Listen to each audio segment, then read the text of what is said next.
if you ever see a rock climber, and I'm sure many of you have probably heard this analogy before, but it is when a rock climber, what they'll do is usually every 10, 15 feet that they climb, they will actually anchor into the rock.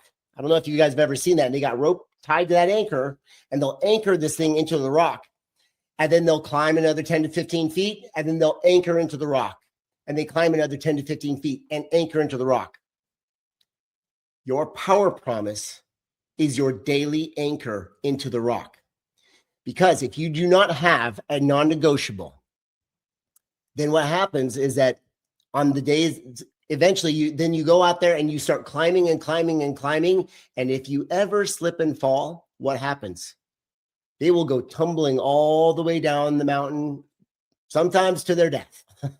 Now, we've all survived 100% of our bad days here, but I'm sure many of you have gone tumbling down the mountain. Just going to go out on a limb here. I'm sure many of you have you've probably reached some pretty incredible weight loss goals to turn around and gain it back. And you can always, this is going to sound kind of interesting, but I'm going to challenge everyone to do this.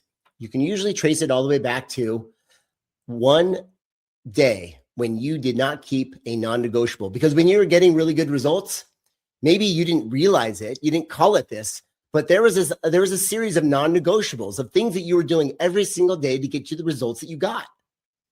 And then one day it didn't happen. And then 2 days it didn't happen. And then 3 days it didn't happen. So we're going to put a name on this now.